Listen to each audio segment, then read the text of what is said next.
Halo sahabatku. Selamat datang kembali di channel Cerita Momo. Apa kabar kalian hari ini? Semoga selalu sehat dan bahagia ya. Hari ini Momo membawakan kisah spesial yang bakal bikin kalian gregetan parah. Tapi endingnya dijamin bikin puas banget. Judulnya, Demi Tutupi Aib, Mertuaku Memaksa Suamiku Menceraikanku dan Menikahi Anak Bos Demi Gengsi. 30 menit kemudian, kubuat mereka menyesal seumur hidup. Kebayang gak sih? Sudah berkorban, malah dibuang demi wanita yang ngakunya anak bos. Tapi tenang, karma itu datangnya ekspres cuma dalam 30 menit. Nah, sebelum kita masuk ke ceritanya, yuk dukung terus channel ini dengan cara tekan tombol subscribe dan like videonya ya, biar Momo makin semangat buat konten seru lainnya. Momo juga pengen kenalan nih sama sahabat semua. Yuk, tulis nama kalian, asal kota, dan ketik hadir di kolom komentar di bawah. Kita ramaikan kolom komentarnya. Sudah siap melihat bagaimana Kinar membungkam kesombongan mertuanya? Siapkan camilan kalian, dan mari kita mulai. Suasana di ruang tamu rumah bercat krem itu terasa begitu mencekam sore ini. Langit di luar yang mulai mendung seolah mewakili perasaan Dimas yang baru saja pulang dengan wajah pucat pasi. Tak ada sedikit pun rona kehidupan di wajahnya. Ia membanting tas kerjanya ke sofa dengan kasar, lalu menjatuhkan tubuhnya di sana sambil menjambak rambutnya sendiri dengan frustrasi. Napasnya memburu, seolah ia baru saja lari dari kejaran binatang buas. Di sudut ruangan, Bularas yang sedang mematut diri di depan cermin hias, terkejut melihat tingkah anak laki-laki satu-satunya itu. Ia meletakkan lipstik merah menyala yang baru saja hendak dipakainya, lalu berjalan menghampiri Dimas dengan langkah tergesa namun tetap menjaga wibawa. Daster sutra bermotif bunga yang dikenakannya berkibar pelan. Bularas menatap putranya dengan kening berkerut, bukan karena khawatir pada kesehatan anaknya, melainkan karena keributan itu mengganggu ketenangannya. Dimas gemetar hebat. Ia menatap ibunya dengan mata yang mulai memerah dan berair.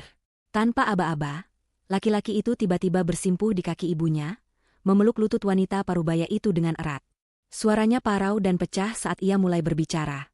Ia mengaku bahwa ia telah melakukan kesalahan fatal di kantor. Sebuah kesalahan yang tidak hanya bisa menghancurkan karirnya, tetapi juga bisa menyeretnya ke balik jeruji besi. Dimas mengaku telah menggelapkan dana operasional perusahaan untuk menutupi kerugian investasi bodong yang ia ikuti diam-diam beberapa bulan lalu.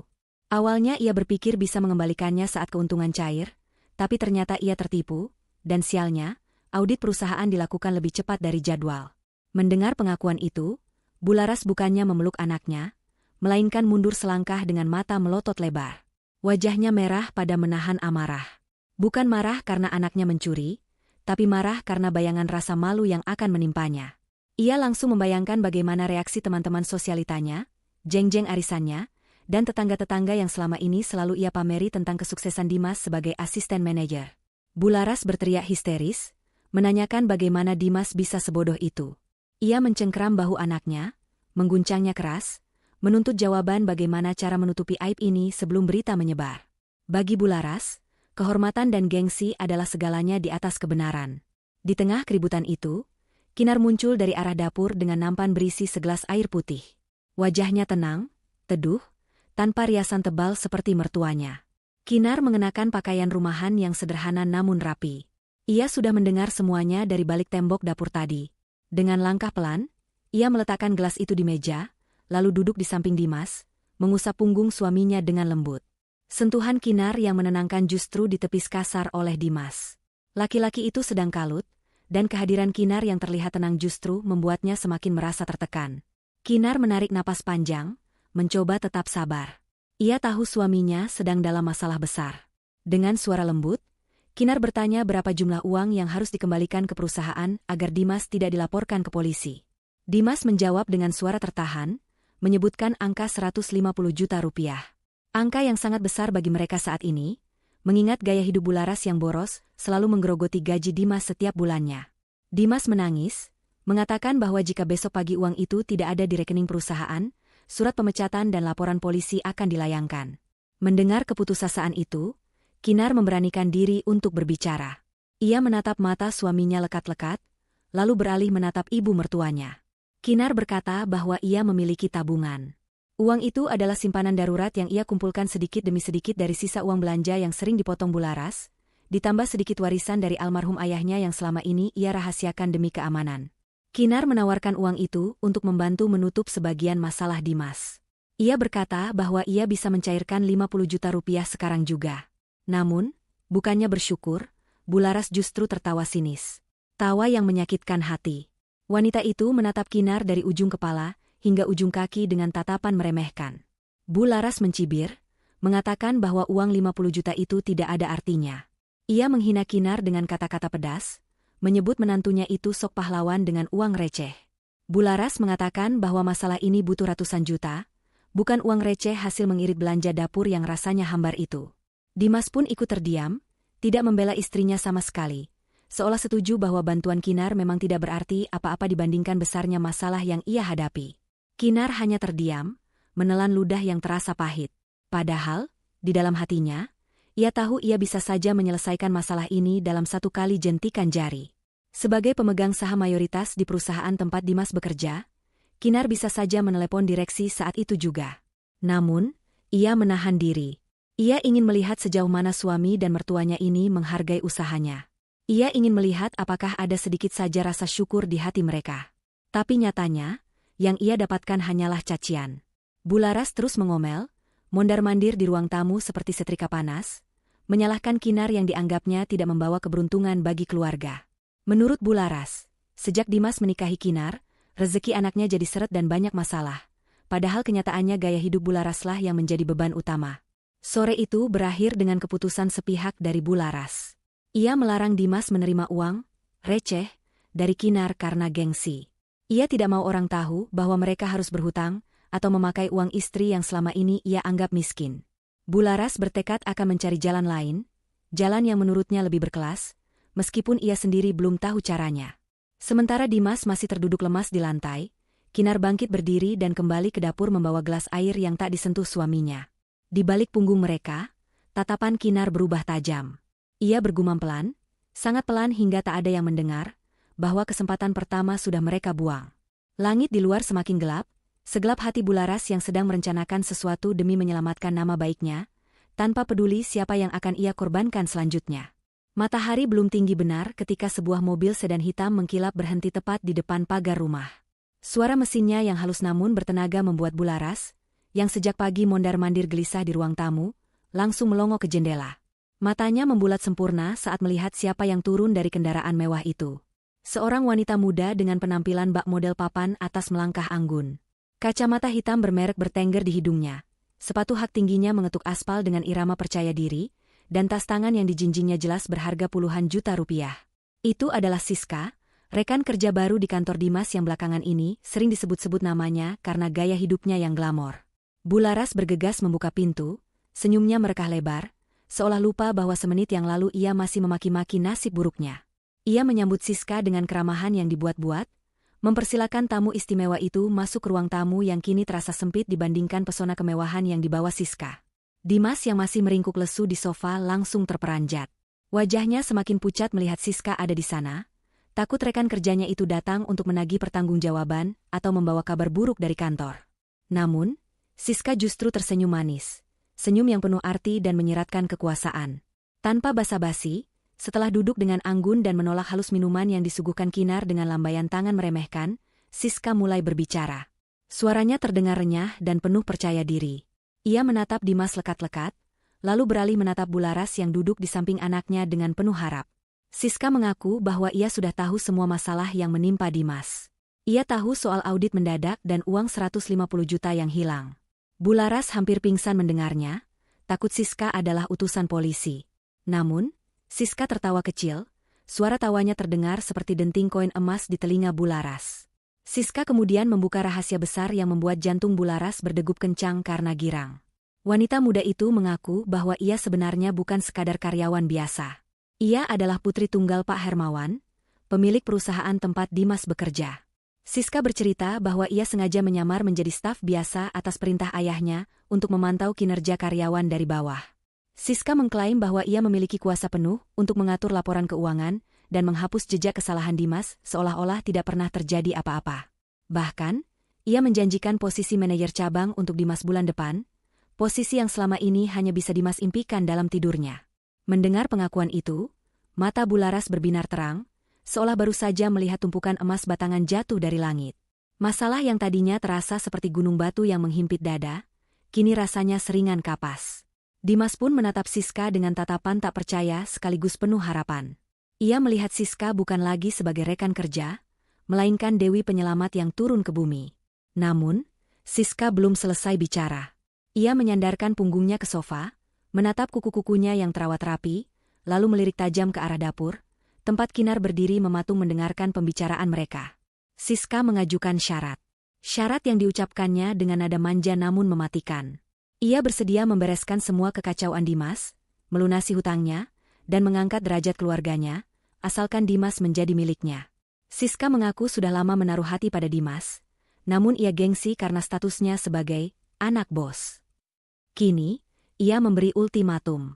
Ayahnya, Pak Hermawan, tidak akan pernah setuju putrinya berhubungan dengan pria beristri. Jika Dimas ingin selamat dan sukses, ia harus kembali menjadi lajang. Ia harus bersih dari ikatan masa lalu. Siska menegaskan bahwa ia tidak mau dimadu atau menjadi yang kedua. Bularas langsung menoleh cepat ke arah dapur, menatap Kinar dengan tatapan yang berubah total. Jika sebelumnya tatapannya hanya berisi kekesalan, kini tatapannya berisi tekad untuk menyingkirkan.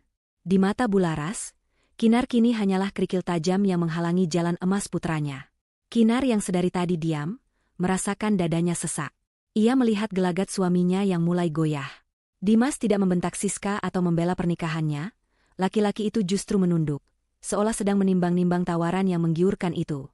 Kinar memberanikan diri mendekat, mencoba mengingatkan suaminya dengan suara bergetar.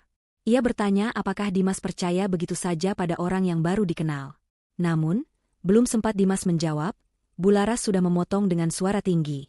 Ia memuji-muji Siska sebagai wanita berkelas yang jelas asal-usulnya, berbeda dengan Kinar yang menurutnya tidak jelas dan tidak bisa membantu apa-apa.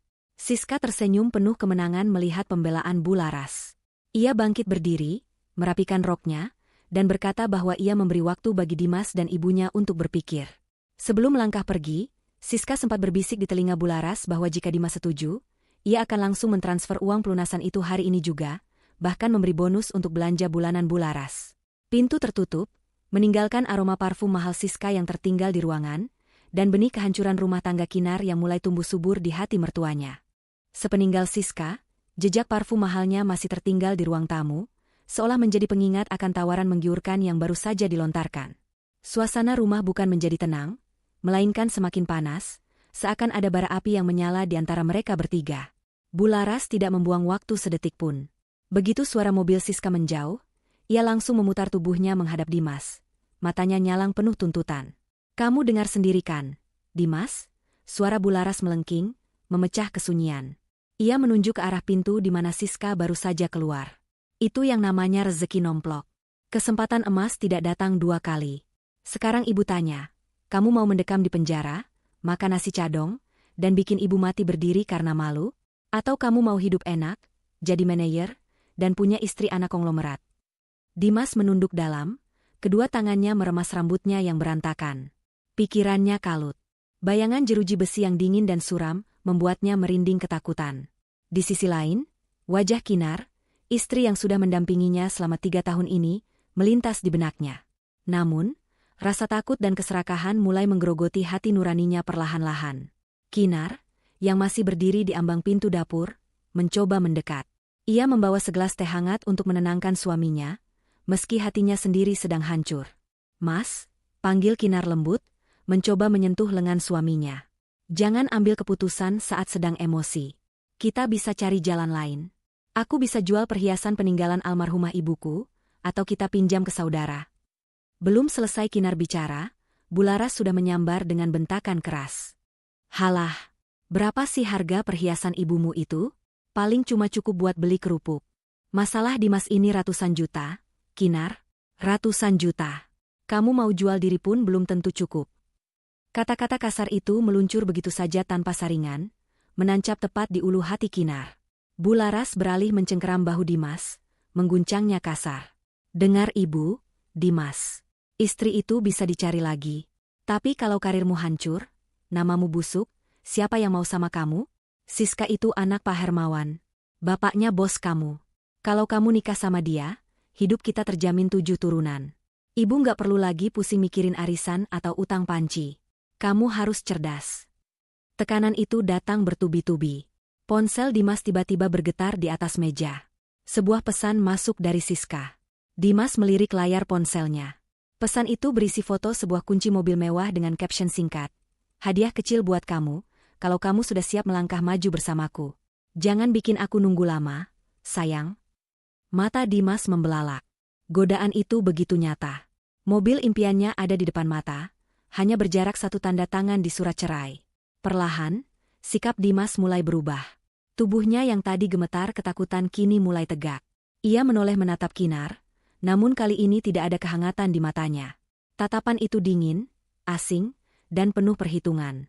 Bu benar, gumam Dimas pelan, namun cukup keras untuk didengar Kinar. Aku nggak bisa hidup miskin terus-terusan. Kin, aku capek. Aku capek dikejar target. Capek mikirin uang belanja yang nggak pernah cukup. Siska nawarin solusi instan.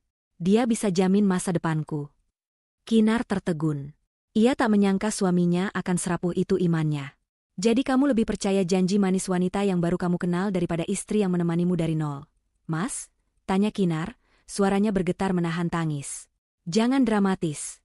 Potong Bularas cepat, berdiri membentengi anaknya dari Kinar. Ini bukan soal cinta-cintaan kayak sinetron. Ini soal bertahan hidup. Kamu itu cuma beban, Kinar. Sejak nikah sama kamu, karir Dimas jalan di tempat. Mungkin benar kata orang pintar yang ibu temui dulu, auramu itu gelap, menutup rezeki suami. Kinar mundur selangkah. Tuduhan itu sungguh tidak masuk akal. Tapi di telinga Dimas yang sedang buta hati, ucapan ibunya terdengar seperti kebenaran mutlak. Dimas tidak membantah ibunya. Ia justru memalingkan wajah, enggan menatap mata istrinya yang basah. Aku butuh waktu sendiri, ucap Dimas dingin, lalu beranjak masuk ke kamar dan membanting pintu keras-keras, meninggalkan Kinar sendirian menghadapi tatapan mencemooh Bularas. Bularas tersenyum sinis, merasa di atas angin. Ia mendekatkan wajahnya ke wajah Kinar, berbisik tajam penuh bisa. Siap-siap saja berkemas. Sebentar lagi rumah ini akan punya nyonya baru yang lebih pantas. Kinar hanya diam, tangannya mengepal erat di sisi tubuhnya. Bukan karena marah yang meledak-ledak, tapi menahan diri untuk tidak tertawa miris melihat kebodohan dua manusia di hadapannya. Dalam hati ia bergumam, baiklah, jika kalian ingin bermain api, akan kupastikan kalianlah yang terbakar habis. Pagi itu, udara di dalam rumah terasa jauh lebih dingin dari biasanya, meski matahari sudah mulai meninggi. Keheningan yang menggantung di ruang makan bukan karena ketenangan, melainkan karena ketegangan yang siap meledak kapan saja. Dimas duduk di kursi makan dengan kemeja kerjanya yang kusut, mengaduk-aduk nasi goreng di piringnya tanpa selera. Matanya cekung, tanda ia tak bisa tidur semalaman memikirkan tawaran Siska yang terus menari-nari di kepalanya. Kinar, yang baru saja selesai mencuci piring, mengeringkan tangannya dan memutuskan untuk mencoba bicara sekali lagi. Ia tahu risiko ini besar, tapi hati nuraninya tidak membiarkannya dia melihat suaminya terjerumus ke dalam lubang yang mungkin lebih dalam. Kinar menarik kursi di hadapan Dimas, duduk dengan punggung tegak, mencoba memancarkan ketenangan di tengah badai emosi suaminya. Mas, panggil Kinar pelan namun tegas. Aku sudah memikirkan semuanya semalaman. Ada yang ganjil dengan Siska. Coba kamu pikir pakai logika, Mas. Kalau dia benar anak Pak Hermawan, kenapa dia harus menyamar jadi staf biasa? Dan yang lebih aneh lagi, kenapa wanita sekelas dia, yang katanya kaya raya, begitu agresif mengejar laki-laki beristri yang sedang terlilit masalah hukum? Itu tidak masuk akal. Dimas menghentikan gerakan sendoknya. Ia mendongak, menatap istrinya dengan sorot mata yang sulit diartikan. Ada keraguan di sana, tapi sayangnya, rasa tamak lebih mendominasi. Sebelum Dimas sempat menjawab, suara langkah kaki berat terdengar mendekat dari arah ruang tengah. Bularas muncul dengan wajah yang sudah merah padam. Rupanya, sejak tadi wanita parubaya itu menguping pembicaraan mereka dari balik tembok. Tanpa aba-aba, Bularas menyambar gelas air di atas meja dan menyiramkan isinya tepat ke wajah Kinar. Dasar wanita ular, teriak Bularas melengking, membuat Dimas terlonjak kaget. Air dingin membasahi wajah dan jilbab Kinar, menetes hingga ke bajunya, namun Kinar tidak bergeming sedikitpun. Ia hanya menyeka wajahnya dengan tenang, menatap mertuanya dengan tatapan datar. Ibu apa-apaan? Tanya Dimas setengah hati, tidak berani membentak ibunya. Istrimu ini yang apa-apaan? Tunjuk Bularas tepat ke hidung Kinar. Kamu itu bukan cuma miskin, tapi juga dengki. Kamu sengaja kan ngomong begitu biar Dimas ragu? Kamu takut kalau Dimas nikah sama Siska? kamu bakal kehilangan tempat numpang hidup di sini? Kamu iri melihat Siska yang cantik, kaya, dan bisa menyelamatkan nyawa suamimu, sementara kamu cuma bisa nyusahin. Bu, aku bicara fakta, sanggah Kinar, suaranya tetap terkontrol meski hatinya mendidih. Aku hanya tidak ingin Mas Dimas tertipu. Bagaimana kalau Siska bohong? Bagaimana kalau ini cuma jebakan? Jebakan matamu. Bularas melayangkan tangannya, dan suara tamparan keras menggema di ruang makan itu. Pipi Kinar terasa panas dan perih seketika. Kepala Kinar tertoleh ke samping akibat kerasnya tamparan itu. Dimas terdiam, membeku di kursinya.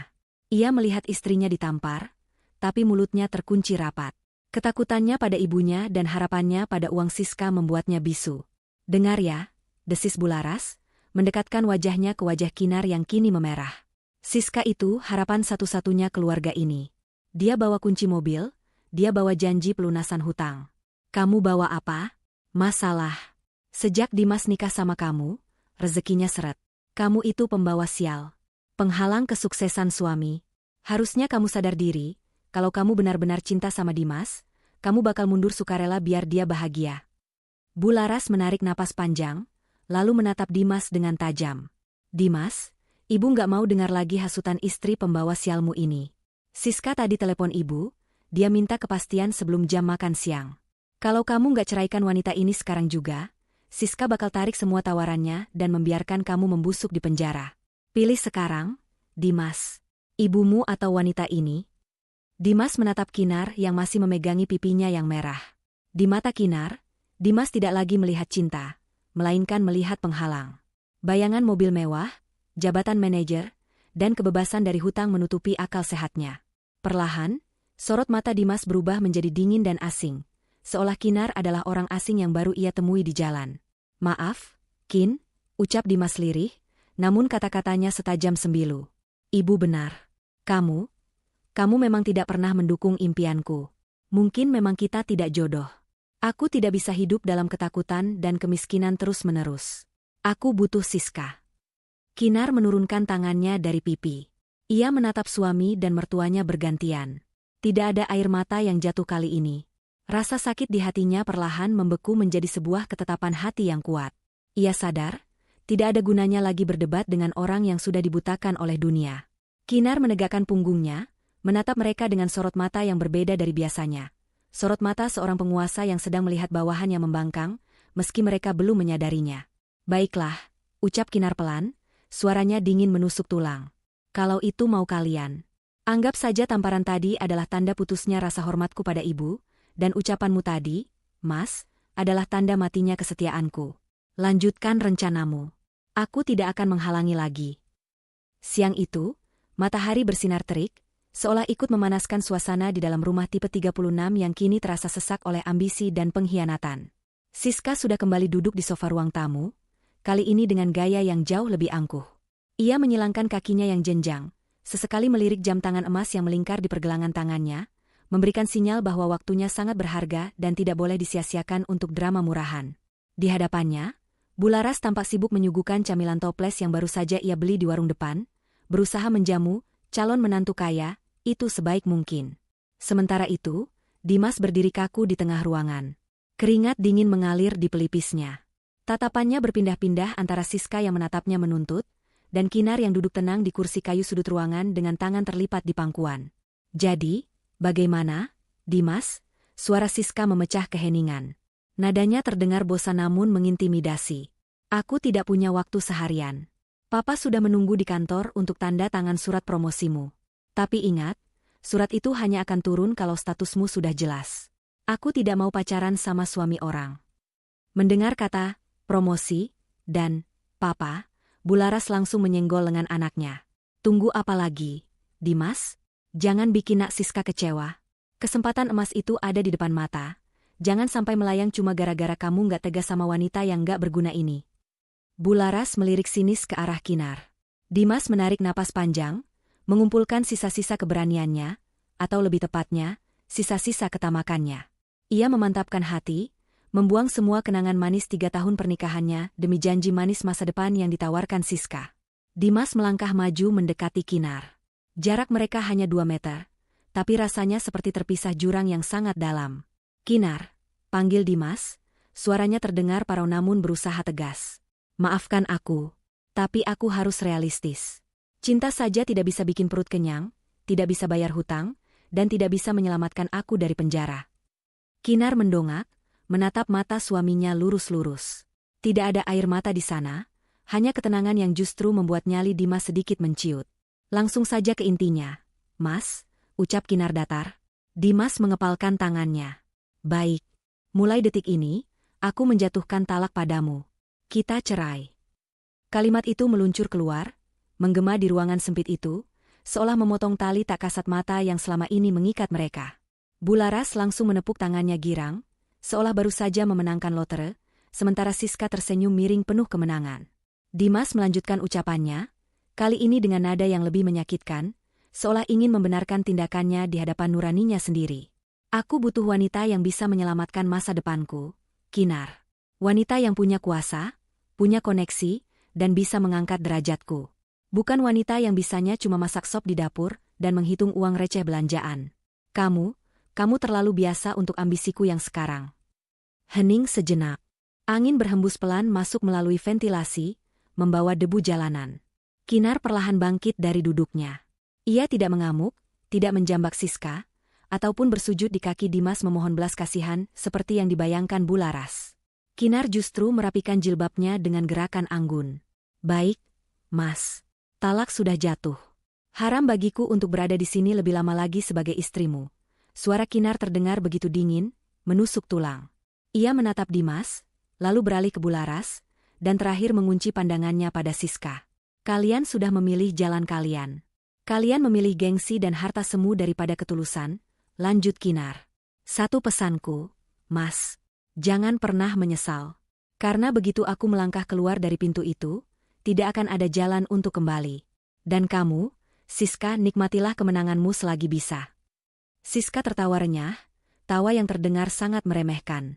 Duh, jangan sok bijak deh, Mbak. Udah miskin, dicerai, masih sempat-sempatnya ngasih nasihat. Udah sana, kemasi barang-barangmu yang gak seberapa itu. Jangan sampai ada sampah yang tertinggal di rumah calon suamiku. Bularas segera menimpali dengan semangat berapi-api. Benar? Cepat sana masuk kamar, ambil bajumu. Jangan bawa barang-barang yang dibeli pakai uang Dimas ya. Cuma baju-baju gembelmu itu saja yang boleh dibawa. Kinar mengangguk pelan, sebuah senyum tipis yang penuh misteri tersungging di bibirnya. Senyum yang tidak dimengerti oleh ketiga orang bodoh di hadapannya. Tanpa membantah, Kinar berbalik badan melangkah menuju kamar tidur untuk yang terakhir kalinya. Meninggalkan mereka yang sedang berpesta pora di atas kehancuran rumah tangga orang lain, tanpa menyadari bahwa badai yang sebenarnya baru saja akan dimulai. Suara pintu lemari yang dibuka kasar mengagetkan Kinar yang sedang melipat bajunya dengan rapi. Belum genap 5 menit ia berada di dalam kamar, Bularas sudah menerobos masuk dengan napas memburu, seolah dikejar setan. Wajah wanita parubaya itu tampak tidak sabaran. Matanya menyapu seisi kamar seakan takut Kinar menyembunyikan harta karun di balik lipatan bajunya. Lama sekali kamu, hardik Bularas. Ia menyambar tumpukan baju Kinar yang ada di kasur, lalu dengan kasar melemparnya ke lantai. Kalau nunggu kamu lipat satu-satu, keburu lebaran monyet. Siska dan Dimas harus segera menyambut Pak Hermawan. Saya tidak mau ada pemandangan kotor di rumah ini saat tamu agung datang. Tanpa mempedulikan perasaan Kinar, Bularas mengambil sebuah kantong plastik sampah hitam berukuran besar dari sakunya. Dengan gerakan cepat dan kasar, ia memungut baju-baju Kinar dari lantai dan menjejalnya masuk ke dalam kantong plastik itu secara asal-asalan. Bunyi kain yang diremas paksa terdengar menyakitkan di telinga. Kinar hanya berdiri mematung, menatap mertuanya yang memperlakukan barang-barangnya tak ubahnya seperti sampah dapur. Bu, itu pakaian saya. Biar saya rapikan sendiri, ucap Kinar tenang, mencoba meraih tangan mertuanya. Halah, tidak usah sok rapi. Kamu itu sudah jadi gembel sekarang. Sadar diri. Bularas menepis tangan Kinar kasar. Ini rumah anakku, dan sebentar lagi akan jadi rumah Siska. Semua jejakmu harus hilang detik ini juga. Setelah semua pakaian Kinar masuk ke dalam kantong sampah itu, Bularas menyeret kantong itu keluar kamar. Kinar mengikutinya dari belakang dengan langkah gontai. Di ruang tengah, Dimas masih berdiri di posisi yang sama, menundukkan kepalanya, tidak berani menatap mata istrinya. Sementara Siska duduk santai sambil memainkan ujung rambutnya, tersenyum mengejek melihat pemandangan drama pengusiran itu. Duh, Bularas, Semangat banget sih bersih-bersihnya, sindir Siska dengan nada manja yang dibuat-buat. Tapi bagus deh, Bu. Papa paling anti lihat barang rongsokan. Rumah calon menantu papa harus steril. Bularas tertawa mendengar ucapan Siska, seolah mendapat dukungan moral. Ia terus menyeret kantong plastik itu hingga ke pintu depan, lalu membukanya lebar-lebar. Dengan tenaga yang tersisa, Bularas melempar kantong plastik berisi pakaian Kinar itu ke halaman teras. Kantong itu mendarat dengan bunyi buk yang menyedihkan di atas ubin dingin, sedikit robek di bagian ujungnya, hingga memperlihatkan kain jilbab Kinar yang menyembul keluar. "Keluar kamu," usir Bularas sambil menunjuk ke arah jalanan. "Tunggu jemputanmu di luar pagar. Jangan berani-berani duduk di sofa mahal saya lagi. Ingat, sebentar lagi Pak Hermawan, ayah Siska, akan datang untuk merestui mereka. Jangan sampai beliau melihat ada gembel di teras rumah besannya." Kinar melangkah keluar perlahan, melewati ambang pintu yang selama 3 tahun ini menjadi saksi bisu pengabdiannya. Ia berhenti sejenak tepat di depan Dimas yang masih mematung. "Mas," ucap Kinar pelan, tanpa menoleh. "Jaga dirimu baik-baik. Doa istri yang terzalimi itu tidak ada penghalangnya. Kuharap kamu siap menanggungnya." Dimas tersentak, bahunya sedikit bergetar, namun ia tetap bungkam. Rasa bersalah dan tamak berperang hebat di dalam dadanya, namun kilauan janji Siska memenangkan pertempuran itu. Ia membiarkan Kinar berlalu. Bularas langsung membanting pintu utama tepat di belakang punggung Kinar, menimbulkan suara dentuman keras yang menggema hingga ke tetangga sebelah. Suara kunci diputar dari dalam terdengar jelas, seolah menegaskan bahwa pintu itu telah tertutup selamanya bagi Kinar. Kini, Kinar berdiri sendirian di teras rumah yang mendung. Angin sore menerpa wajahnya. Ia memungut kantong plastik hitam itu, merapikan sedikit bagian yang robek, lalu meletakkannya di dekat tiang pagar. Bukannya menangis atau meratap, Kinar justru menarik napas lega. Beban berat di pundaknya seolah terangkat bersamaan dengan jatuhnya talak tadi. Ia melirik jam tangannya. Jarum detik berdetak pasti. Ini adalah menit ke-0 dari babak baru yang ia siapkan. Dengan tenang, Kinar merogoh saku gamisnya, mengeluarkan ponsel pintar miliknya yang selama ini ia sembunyikan spesifikasinya, ponsel keluaran terbaru yang harganya lebih mahal dari motor Dimas. Jarinya menari lincah di atas layar, mengetikkan sebuah pesan singkat namun mematikan. "Kepada Pak Hermawan, Dirut, Pak, sandiwara sudah selesai. Tikusnya sudah masuk perangkap dan memakan umpannya. Bapak bisa datang ke lokasi sekarang. Saya tunggu di teras." Tanda centang 2 biru langsung muncul seketika. Balasan masuk hanya dalam hitungan detik. "Siap, Bu Komisaris. Saya meluncur sekarang. Mohon maaf atas kelancangan mantan staf saya." Kinar tersenyum tipis. Ia duduk di bangku beton kecil di dekat pagar, menyandarkan punggungnya santai. Di dalam sana, mereka mungkin sedang bersorak merayakan kemenangan. Tapi mereka lupa, waktu terus berjalan. 30 menit dari sekarang, tawa itu akan berubah menjadi jeritan. Dan Kinar, sang sutradara sesungguhnya, akan menikmati pertunjukan itu dari kursi barisan paling depan. Di dalam rumah, suasana berubah 180 derajat dalam sekejap mata. Hawa panas dan tegang yang tadi mencekik leher, kini berganti menjadi euforia kemenangan yang meledak-ledak. Bularas langsung berlari kecil menuju dapur, langkahnya ringan seolah berat badannya berkurang separuh. Ia bukan hendak mengambil sapu atau alat pel, melainkan membuka lemari kaca dan mengeluarkan piring-piring kristal serta cangkir keramik impor yang selama ini haram disentuh siapapun, termasuk Kinar. Ia bersenandung riang, menyanyikan potongan lirik lagu dangdut koplo favoritnya, sambil mengelap piring-piring itu dengan ujung daster sutranya. Wajahnya berseri-seri, kerutan kekhawatiran di dahinya seolah lenyap disetrika oleh harapan akan kekayaan yang sebentar lagi datang mengetuk pintu. Dimas, yang 10 menit lalu masih diliputi keraguan dan ketakutan akan penjara, kini mulai tersenyum lega. Ia menghempaskan tubuhnya ke sofa empuk, merentangkan kakinya lebar-lebar dengan santai. Beban hutang ratusan juta, ancaman audit, dan bayangan jeruji besi yang menghantuinya seharian ini rasanya sudah menguap entah kemana. Ia menatap Siska dengan tatapan memuja yang berlebihan. Di matanya saat ini, wanita bergaya glamor di hadapannya ini benar-benar dewi keberuntungan yang turun dari langit untuk menyelamatkan hidupnya. Siska, sang primadona panggung sandiwara ini, merogoh tas mahalnya dan mengeluarkan ponsel pintar keluaran terbaru.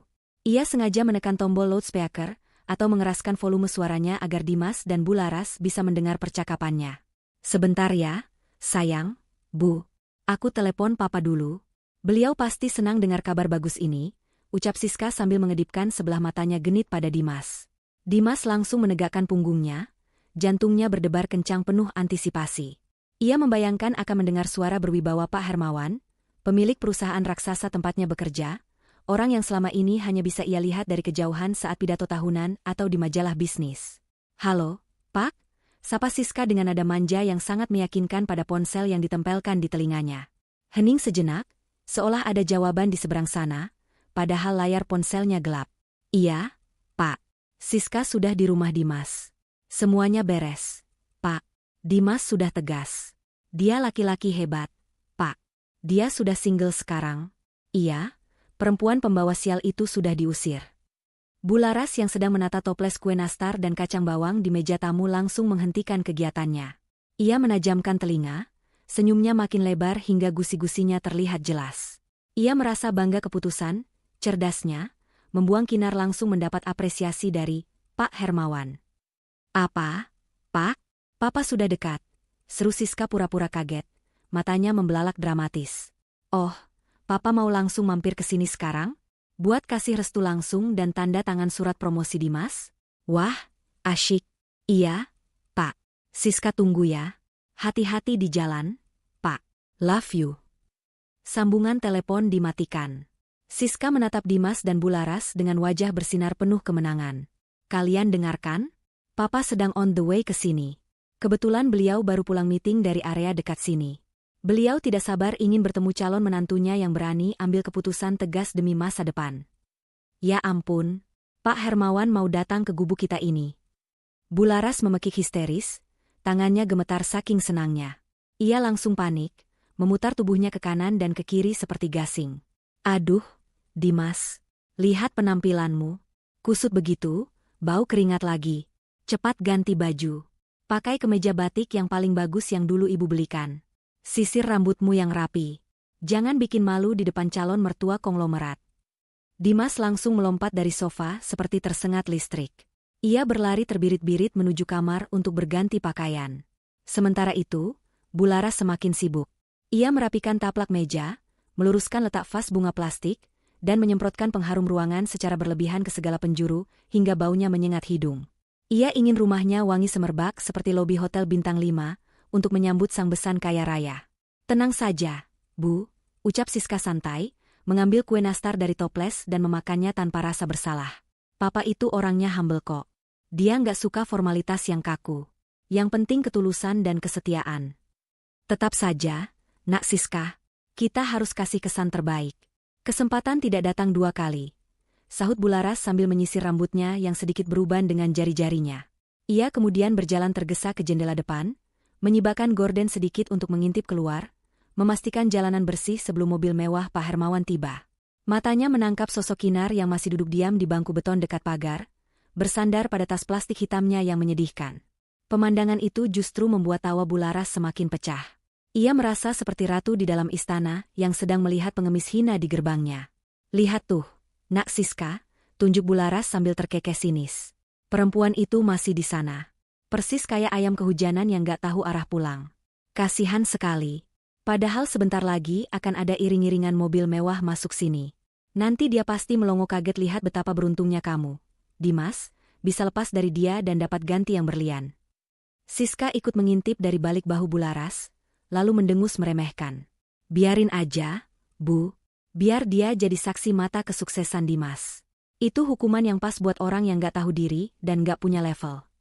Di dalam rumah tipe 36 itu, mereka sibuk membangun istana pasir di tepi pantai, tertawa riang, dan merayakan kemenangan semu. Mereka benar-benar tidak sadar bahwa ombak besar bernama kenyataan sedang bergulung tinggi di kejauhan, siap menyapu bersih semua mimpi, harga diri, dan kesombongan mereka hanya dalam hitungan menit. Dimas keluar dari kamar dengan kemeja batik licin dan rambut klimis. Wajahnya penuh percaya diri, siap menyambut ayah mertua barunya. Panggung sandiwara sudah siap, para aktor bodoh sudah di posisinya, tinggal menunggu sang eksekutor datang untuk menutup tirai dengan cara yang paling menyakitkan.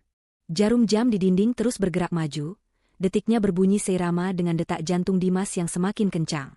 Tepat pada menit ke-20 sejak Kinar diusir keluar, sebuah pemandangan yang ditunggu-tunggu akhirnya muncul. Dari ujung jalan perumahan yang biasanya hanya dilewati motor atau mobil keluarga sederhana, meluncur sebuah sedan hitam mengkilap. Mobil itu bukan sembarang sedan. Itu adalah Mercedes-Benz S-Class terbaru, simbol kekuasaan dan kekayaan yang tak terbantahkan. Kaca filmnya gelap pekat, memantulkan sinar matahari sore dengan angkuh. Di belakangnya, sebuah SUV hitam berbadan besar mengawal rapat, semakin menegaskan bahwa penumpang di dalamnya adalah orang yang sangat penting. Bularas, yang sedari tadi menempelkan wajahnya di kaca jendela, langsung memekik tertahan. Itu dia. Itu pasti Pak Hermawan. Lihat mobilnya, Dimas. Mengkilap sekali. Ya ampun, Ibu gemetar. Nak. Dimas menelan ludah, gugup sekaligus bangga. Ia merapikan kerah batiknya untuk yang kesekian kali, memastikan tidak ada satu kancing pun yang terlewat. Siska, yang masih duduk santai di sofa, tersenyum lebar dan berdiri dengan anggun. Nah, itu Papa. Ayo, kita sambut. Mereka bertiga bergegas keluar rumah.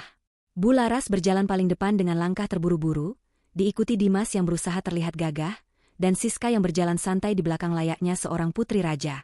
Saat pintu pagar dibuka, mata Bularas dan Dimas sempat melirik sekilas ke arah Kinar.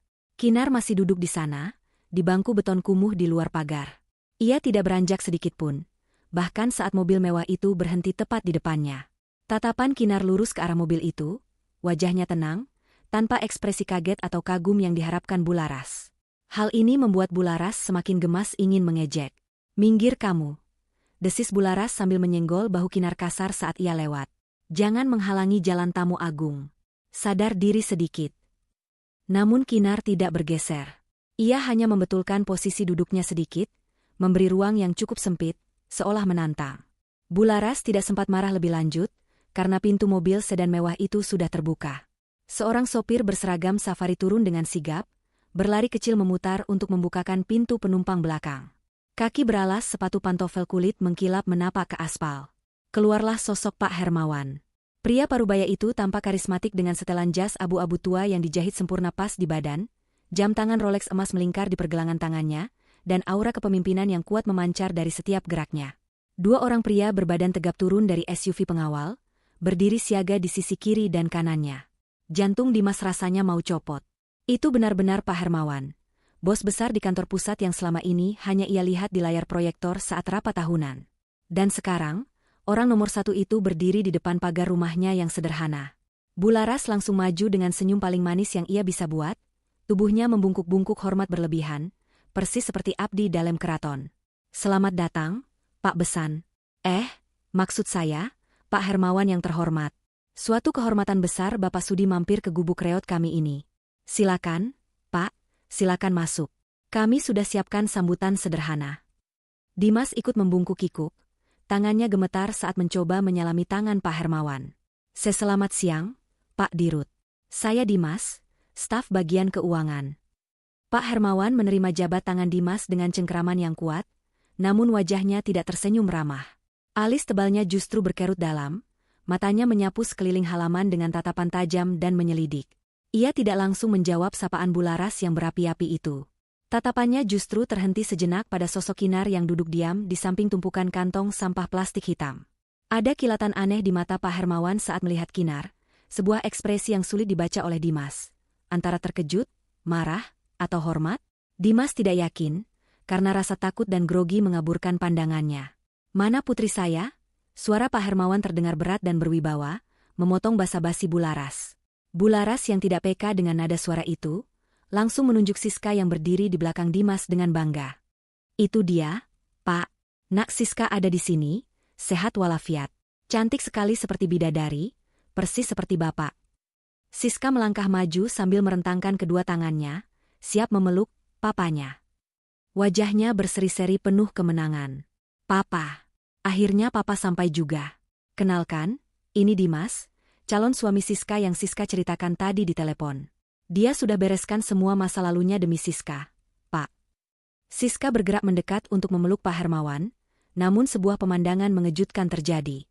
Pak Hermawan tidak menyambut pelukan itu. Ia justru mundur selangkah, dan salah satu pengawal berbadan tegap itu dengan cepat merentangkan tangannya, menghalangi tubuh Siska agar tidak bisa menyentuh Pak Hermawan. Siska terhenti, senyumnya membeku di udara. Pak? Tanyanya bingung. Bularas dan Dimas saling berpandangan, kening mereka berkerut. Kenapa ayah dan anak bersikap sekaku itu? Mungkin orang kaya punya cara menyapa yang berbeda, pikir Bularas mencoba positif. Pak Hermawan menatap Siska dari ujung rambut sampai ujung kaki dengan tatapan dingin yang menusuk. Ia kemudian menoleh ke arah Bularas dan Dimas yang masih bingung. Sudut bibirnya terangkat sedikit, membentuk senyuman yang bukan senyum ramah, melainkan senyum sinis yang mengerikan. "Putri saya?" ulang Pak Hermawan dengan nada bertanya yang tajam. "Kalian bilang wanita ini putri saya?" Jantung Dimas berhenti berdetak sesaat. Angin sore tiba-tiba terasa berhenti berhembus. Suasana yang tadinya penuh sorak-sorai kemenangan, mendadak senyap, menyisakan tanda tanya besar yang menggantung di udara, tepat sebelum badai yang sebenarnya menghantam. Tawa Pak Hermawan meledak seketika. Namun bukan tawa renyah yang menghangatkan suasana, melainkan tawa yang menggelegar penuh cemoohan dan penghinaan. Suara tawanya menggema di halaman rumah yang sempit itu, membuat bulu kuduk Dimas meremang. Orang-orang berbadan tegap di belakang Pak Hermawan ikut menyunggingkan senyum sinis, menambah aura mencekam yang tiba-tiba menyelimuti mereka. "Anak saya? Kalian pikir saya, Hermawan Sutanto, punya anak perempuan model begini?" Pak Hermawan menunjuk wajah Siska dengan jari telunjuknya yang gemetar, karena menahan geli sekaligus marah. Nada suaranya meninggi, tegas, dan menghantam gendang telinga Bularas seperti petir di siang bolong. Bularas ternganga, mulutnya terbuka lebar namun tidak ada suara yang keluar. Wajahnya yang tadi merah merona karena bahagia, kini memucat seputih kertas. Ia menoleh kaku ke arah Siska, berharap wanita itu akan membantah. Namun, pemandangan yang ia lihat justru meruntuhkan seluruh dunianya. Siska, yang 10 menit lalu masih berlagak bak putri raja, kini tubuhnya gemetar hebat. Wajah angkuhnya lenyap, digantikan oleh ekspresi ketakutan luar biasa. Keringat dingin sebesar biji jagung bercucuran membasahi riasan tebalnya yang mulai luntur. Papa bercanda kan?" tanya Dimas dengan suara tercekat, mencoba menyangkal kenyataan yang mulai terkuak di depan matanya. Siska bilang dia putri tunggal Bapak. Dia bilang Bapak datang mau tanda tangan promosi saya. Pak Hermawan mendengus kasar, lalu menatap Dimas dengan tatapan iba yang menyakitkan. Dimas, bodoh sekali kamu. Siska ini memang pernah bekerja di kantor saya. Tapi bukan sebagai manajer, apalagi direktur. Dia adalah cleaning service magang yang baru bekerja 2 bulan. Kalimat itu menghantam dada Dimas lebih keras daripada pukulan fisik manapun. Cleaning service? Magang? Lutut Dimas terasa lemas seketika. Ia hampir saja ambruk jika tidak berpegangan pada pagar besi. "Dan alasan kenapa dia ada di sini?" lanjut Pak Hermawan dengan suara lantang, memastikan tetangga yang mulai mengintip bisa mendengarnya, adalah karena dia buronan perusahaan. Tadi pagi dia ketahuan mencuri stempel perusahaan dan memalsukan surat jalan untuk menggelapkan uang kas kecil. Kami sudah mencarinya seharian, dan ternyata dia bersembunyi di sini, menipu keluarga bodoh yang gila harta. Bularas memekik histeris sambil memegangi dadanya. "Tukang pel? Maling? Jadi mobil mewah yang kuncinya dia pamerkan itu sewaan, Bu?" potong Pak Hermawan tajam. "Tas branded itu KW super beli di pasar gelap, dan gaya hidup mewahnya itu hasil hutang pinjaman online yang menumpuk di mana-mana. Kalian sudah ditipu mentah-mentah oleh penipu kelas 3. Siska, yang merasa sudah terpojok, tiba-tiba mencoba mengambil langkah 1000. Ia berbalik badan dan hendak lari menerobos celah di antara mobil pengawal. Namun, gerakan 2 pengawal Pak Hermawan jauh lebih cepat. Dalam sekejap mata, lengan Siska ditekuk ke belakang. Wanita itu menjerit kesakitan saat borgol besi dipasangkan paksa di pergelangan tangannya. Lepasin aku. Dimas, tolong aku. Bularas, tolong." jerit Siska meronta-ronta. Tapi kali ini, tidak ada lagi panggilan, sayang, atau nada manja. Yang ada hanya teriakan putus asa seorang kriminal yang tertangkap basah. Dimas mundur ketakutan, menatap Siska dengan pandangan jijik dan ngeri. Ia baru saja menceraikan istri yang tulus dan setia, mengusir wanita yang menemaninya dari nol, demi seorang penipu buronan polisi. Penyesalan itu mulai merambat naik dari ulu hatinya, mencekik lehernya hingga ia sulit bernapas. Bularas jatuh terduduk di aspal. Kakinya tidak kuat lagi menopang tubuhnya. Bayangan menjadi besan konglomerat hancur lebur menjadi debu. Emas, berlian, dan status sosialita yang sudah ia rangkai di kepalanya meledak, menyisakan rasa malu yang tak tertahankan. Ia baru saja menghina Kinar habis-habisan, membuang menantunya itu seperti sampah, hanya untuk menyembah kaki seorang pencuri. "Bawa dia ke kantor polisi sekarang," perintah Pak Hermawan dingin pada pengawalnya. Siska diseret masuk ke dalam mobil SUV belakang tanpa ampun, teriakannya perlahan menghilang di telan pintu mobil yang tertutup rapat. Kini, di halaman itu hanya tersisa keheningan yang menyakitkan. Pak Hermawan merapikan jasnya yang sedikit kusut, lalu kembali menatap Dimas dan Bularas yang masih dalam kondisi syok berat. Saya benar-benar tidak habis pikir, ucap Pak Hermawan sambil menggelengkan kepalanya pelan. Kalian membuang berlian demi memungut batu kerikil. Kalian butakan mata hati demi gengsi semu. Sekarang, nasi sudah menjadi bubur. Kalian kehilangan segalanya. Dimas mengangkat wajahnya yang basah oleh keringat dingin. Pak, tolong saya, Pak, rintihnya memelas. Saya tidak tahu, saya ditipu. Tolong jangan pecat saya, Pak. Saya punya tanggungan. Ibu saya. Pak Hermawan menatap Dimas dingin. Urusan pekerjaan kamu, itu nanti. Ada hal yang jauh lebih penting yang harus saya lakukan sekarang. Sesuatu yang seharusnya sudah saya lakukan sejak lama. Tanpa mempedulikan Dimas yang merengek, Pak Hermawan memutar tubuhnya. Ia tidak berjalan menuju mobilnya, melainkan berjalan lurus ke arah bangku beton di luar pagar, tempat Kinar masih duduk dengan tenang menyaksikan semua drama itu. Dimas dan Bularas mengikuti arah pandang Pak Hermawan dengan bingung. Kenapa bos besar itu berjalan ke arah Kinar? Ke arah wanita yang baru saja mereka usir dan hina? Bukankah Kinar bagi mereka hanyalah wanita kampung yang tidak punya apa-apa? Jantung Dimas berdegup kencang lagi, kali ini karena firasat buruk yang jauh lebih mengerikan. Ia melihat Pak Hermawan, orang paling berkuasa di perusahaannya, berhenti tepat di depan Kinar. Dan apa yang terjadi selanjutnya membuat mata Dimas dan Bularas terbelalak, seolah bola mata mereka akan melompat keluar. Pak Hermawan, sang direktur utama yang angkuh itu, menundukkan badannya dalam-dalam, melakukan gerakan membungkuk hormat 90 derajat di hadapan Kinar, gerakan yang hanya dilakukan bawahan kepada atasan tertinggi. Selamat sore, Bu Komisaris, ucap Pak Hermawan dengan suara lantang, penuh hormat dan ketundukan. Maaf saya terlambat datang. Mobil jemputan khusus untuk Ibu sudah siap. Dunia Dimas seakan berhenti berputar detik itu juga. Langit sore yang mendung terasa runtuh menimpa kepalanya. Kata itu terngiang-ngiang di telinganya, berulang-ulang seperti kaset rusak. Komisaris? Kinar? Istrinya yang ia ceraikan karena dianggap miskin dan pembawa sial, adalah komisaris utama perusahaannya? Suara angin sore yang berhembus pelan, seolah menjadi satu-satunya hal yang berani bergerak di halaman itu. Dimas merasa dunia di sekelilingnya berputar hebat, pening menghantam kepalanya hingga ia harus berpegangan pada pagar besi agar tidak ambruk. Mulutnya ternganga, matanya menatap nanar pada sosok istrinya, wanita yang baru saja ia ceraikan dan ia usir, yang kini berdiri tegak menerima penghormatan dari Pak Hermawan. Komisaris? Gagap Dimas, suaranya terdengar seperti cicit tikus yang terjepit. Pak Hermawan pasti salah orang, kan? Dia Kinar, Pak. Dia cuma ibu rumah tangga biasa. Dia bahkan gak punya baju bagus. Tabungannya cuma recehan. Pak Hermawan menegakkan tubuhnya kembali, lalu menatap Dimas dengan sorot mata merendahkan. Justru karena itu kamu tidak pantas baginya, Dimas. Asal kamu tahu, Bu Kinar adalah pemilik 60% saham Wijaya Group, perusahaan induk tempat kamu bekerja. Beliau adalah pewaris tunggal mendiang Bapak Wijaya, pendiri perusahaan ini. Selama ini beliau memilih hidup sederhana dan menyembunyikan identitasnya hanya untuk satu tujuan, mencari pendamping hidup yang tulus mencintainya apa adanya, bukan karena hartanya.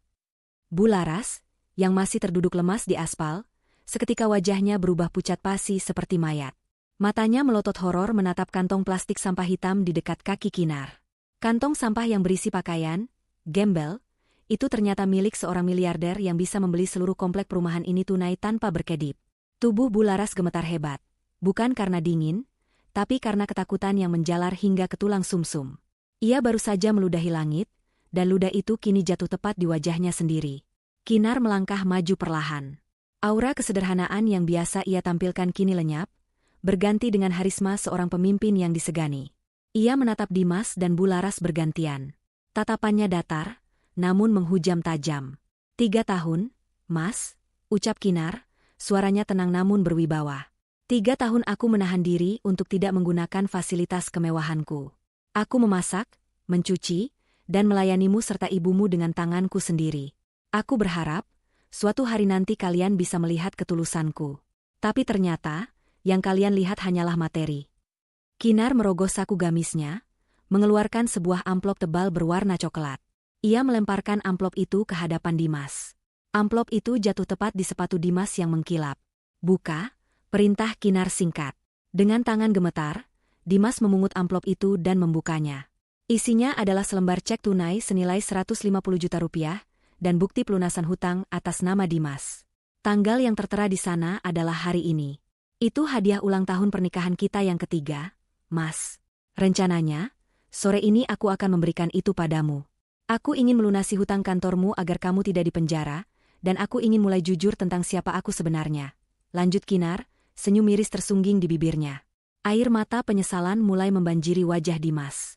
Ia jatuh berlutut, meremas cek itu di dadanya. Kinar, sayang maafkan aku. Aku hilaf, Kin. Aku cuma bingung. Tolong, Kin. Kita bisa perbaiki ini. Aku tarik ucapan talaku. Kita mulai lagi dari awal, ya? Bularas pun ikut merangkak mendekat, mencoba meraih ujung gamis Kinar dengan wajah memelas yang menjijikan. Iya, Nak Kinar. Ibu juga hilaf. Ibu cuma pengen yang terbaik buat Dimas. Jangan pergi, Nak. Kamu menantu kesayangan ibu. Siska itu setan, Nak. Kamu malaikatnya. Kinar memundurkan langkahnya, menghindari sentuhan tangan Bularas seolah tangan itu adalah kotoran. Cukup, Bu. Mas. Sandiwara kalian sudah selesai. Cek itu sudah tidak berlaku lagi karena aku sudah membatalkannya 5 menit yang lalu via telepon ke bank, tepat saat kalian melempar baju-bajuku ke teras. Dimas terbelalak. Membatalkan? Tapi, Kin kalau ini batal, aku bisa dipenjara besok pagi. Itu bukan urusanku lagi, jawab Kinar dingin. Kamu yang berbuat, kamu yang bertanggung jawab. Nikmatilah buah dari keserakahanmu. Kamu menukar istri yang tulus dengan penipu, dan kamu menukar kebebasanmu dengan gengsi. Kinar berbalik badan, mengangguk pada Pak Hermawan. Sang sopir dengan sigap membukakan pintu belakang mobil Mercedes-Benz itu. Sebelum masuk, Kinar menoleh terakhir kalinya. Selamat tinggal, Mas. Semoga kamu menemukan wanita kaya raya yang kamu impikan di dalam penjara nanti. Kinar masuk ke dalam mobil mewah itu. Pintu ditutup rapat, memisahkan dua dunia yang kini berbeda kasta. Mesin mobil menderu halus, lalu melaju perlahan meninggalkan pekarangan rumah tipe 36 yang kini terasa seperti neraka bagi penghuninya. Dimas berteriak histeris, mencoba mengejar mobil itu. Kinar, jangan pergi. Kina Aar. Ia berlari hingga tersandung dan jatuh tersungkur di aspal panas. Namun mobil hitam itu tidak berhenti, terus melaju menembus jalanan sore, membawa pergi satu-satunya kesempatan Dimas untuk selamat. Di belakang, Bularas pingsan seketika saat menyadari bahwa tidak hanya kehilangan menantu kaya, tapi anaknya juga akan segera diseret ke penjara, dan hutang-hutang gaya hidupnya tak akan ada lagi yang menanggung. Langit sore berubah gelap, hujan mulai turun rintik-rintik, seolah alam semesta sedang mencuci bersih jejak kebodohan mereka. 30 menit yang lalu mereka merasa menang. Namun kini, penyesalan itu datang mencekik, menghancurkan mereka seumur hidup. Pesan moral. Jangan pernah menilai seseorang hanya dari penampilan luarnya, dan jangan pernah menukar ketulusan hati yang nyata dengan kemewahan semu yang belum pasti. Keserakahan dan gengsi hanya akan menutup mata hati, membuat kita membuang, berlian, demi memungut kerikil, yang pada akhirnya hanya menyisakan penyesalan yang terlambat.